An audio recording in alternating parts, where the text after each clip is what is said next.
Bismillahirrahmanirrahim. Assalamualaikum warahmatullahi wabarakatuh. Kali ini kita akan belajar tentang time series analysis. Apa itu time series? Berikut adalah contoh apa yang disebut sebagai time series. Ada suatu tabel dengan dua kolom. Kolom pertama bulan, kolom kedua adalah jumlah kasus.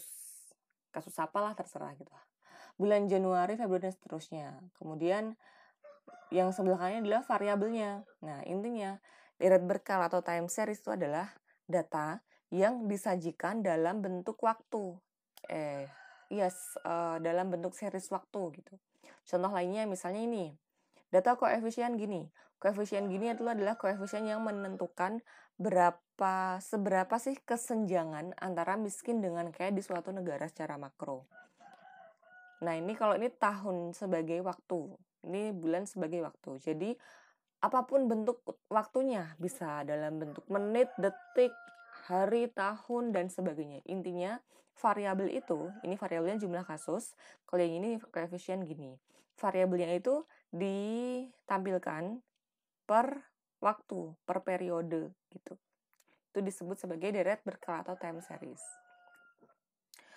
Saya akan memberikan contoh time series kasus COVID-19, tapi sebelumnya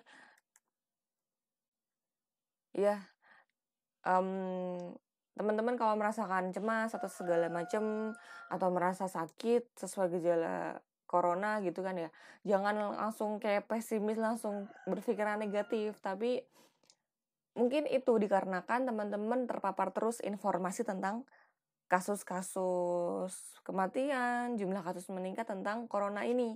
Jadi coba lakukan hal-hal yang lain. Kayak hobi yang menyenangkan, sebarkan optimisme kita gitu. Jangan browsing aja, scroll-scroll. Jadi lakukan kegiatan fisik tapi tetap stay at home gitu. Dan yang paling penting adalah banyakin zikir. Oke, ini contoh data kasus harian dari COVID-19 di Indonesia. Saya dapat data ini dari website University of Oxford, karena saya nyari data yang di sumbernya yang di Indonesia malah nggak dapat. Saya browsing BNPB, data harian, itu nggak ada sih, tapi saya dapat nih. Ini data, di situ nanti di website itu tuh ada data corona per negara. Dari kolom A sampai dengan kolom H. Kalau yang akumulasi ini saya bikin sendiri. Di Indonesia ini dimulainya ada kasus adalah pada tanggal 2 Maret. Ya, 2 Maret. Kemudian kasusnya 2, 2, 2, 13, 15 meningkat, terus turun lagi, meningkat, turun. Jadi nggak pasti, jumlah kematian juga naik, terus turun gitu ya. Kalau akumulasi udah pasti naik terus. Ini contoh data time series juga. Kenapa? Karena ini kan jumlah kasus yang disajikan dalam bentuk tahun. Tanggal nih, per tanggal. Ini juga data time series. Nah, kalau ini kita sajikan dalam bentuk grafik kayak mana? Ini adalah contoh jumlah epidemi. Ini misalnya data di suatu negara gitu. Pada sumbu horizontal adalah waktu. Ini waktu sejak kasus pertama. Kalau sumbu vertikalnya adalah jumlah case, jumlah kasusnya. Terus yang garis putus-putus ini, yang di bawah garis putus-putus, yang di bawah garis ini mencerminkan bahwa kasusnya masih masih aman karena masih di bawah kapasitas healthcare system. Tapi kalau di atas garis putus-putus berarti dia melebihi kapasitas healthcare system. Jadi melebihi berapa jumlah tenaga medisnya, terus hospitalnya menyediakan berapa kamar. So yang ini nggak tertangani gitu. Grafik yang warna orange ini merupakan transmisi epidemi yang tidak dikontrol. Sedangkan yang warna biru ini yang dikontrol. Jadi yang warna biru ini merupakan representasi dari kalau yang transmisinya ini dikontrol dengan kebijakan-kebijakan semacam stay at home, jaga jarak aman, social distancing, menjaga pola hidup sehat gitu. Sehingga penularannya akan bisa diminimalisir. kalau nggak ada kontrol kebijakan seperti tadi, maka kasusnya akan meningkat dan sangat tinggi gitu. Pastinya akan menurun karena orang yang sudah terpapar kemudian sembuh itu akan mempunyai antibodi. Jadi akan sembuh tuh, maka kasusnya akan turun. Tapi masalahnya kenaikannya ini meningkat tajam dan melebihi kapasitas healthcare system. Nggak ada tenaga medis yang cukup. Bahkan tenaga medis juga bisa terpapar ya, seperti di kasus di Jakarta, 50 tenaga medis itu terpapar corona. Karena ya minimnya tadi itu, selain kapasitas healthcare system, quality of healthcare system juga di Indonesia mungkin masih jauh dibandingkan negara lain. Jadi kita sebagai warga negara yang baik harus kompak untuk memerangi ini. Dan semoga menjelang Ramadan ini sudah terkontrol dengan sangat baik, bisa menurun gitu. Jadi kita bisa kita bisa menyambut Ramadan dengan bye-bye corona. Amin ya rabbal alamin gitu. Ini contoh data time series yang diplotkan. Jadi intinya apa? Marilah kita namanya adalah flattening the curve.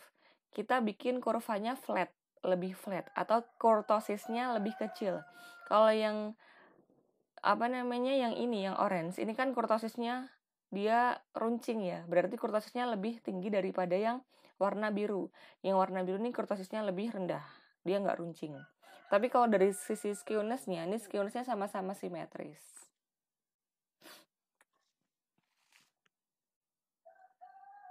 Nah, kemudian data time series ini tadi selanjutnya digunakan untuk forecast atau memprediksi atau meramal. Misalnya adalah kita ingin memprediksi, Bank Indonesia memprediksi berapa sih inflasi tahun 2021, kemudian memprediksi curah hujan, memprediksi jumlah kasus suatu wabah untuk melakukan langkah antisipasi. Nah, itu untuk peramalan. Jadi, time series analysis digunakan endingnya adalah kita ingin mencari pola. Dengan pola itu kita ingin memprediksi bagaimana kasus atau suatu variabel di periode yang belum terjadi. Ini ada suatu video dari The Washington Post bahwa tentang ini nanti berhubungan sama apa yang kita bahasin. Saya ngebahas tentang pertumbuhan infeksi yang bersifat eksponensial gitu. Why outbreaks like coronavirus spread exponentially. Jadi coronavirus ini menyebar secara eksponensial, meningkat secara eksponensial. Nanti kita bahas eksponensial itu seperti apa. Nah, ini bagaimana sih cara flatten the curve? Flatten itu tadi melandaikan kurva. How to flatten the curve. Jadi yang tadinya kurvanya itu runcing atau kurtosisnya runcing, kita pengen bikin jadi lebih flat. Nah, ini yang disebut sebagai flatten the curve. Bagaimana caranya? Dengan social distancing.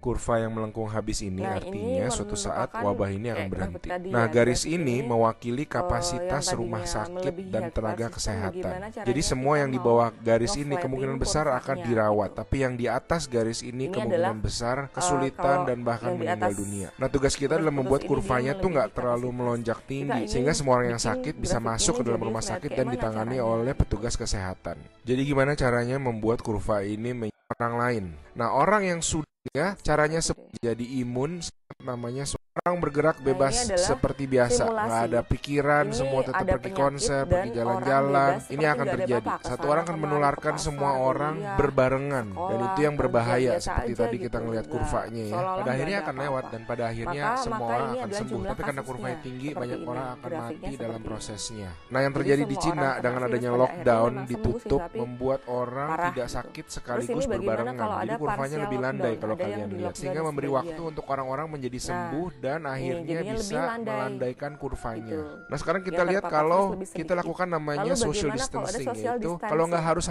banget nggak usah pergi keluar, kalau nggak penting-penting banget nggak usah ketemu temen, nggak usah ada social function, semuanya ditunda dulu. Kita lihat apa yang terjadi.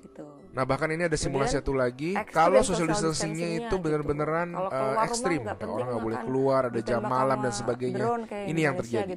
Kita lihat beda banget kan. Jadi ada orang yang akan tetap sakit, tapi mereka bisa masuk rumah sakit sakit dan dirawat. Jadi teman-teman, please do your social distancing, stay at home, work from home, anywhere you can. Ada orang-orang yang nggak bisa, saya mengerti, tapi sebisa mungkin lakukanlah semuanya itu. Edukasi keluarga kita, masyarakat kita gitu.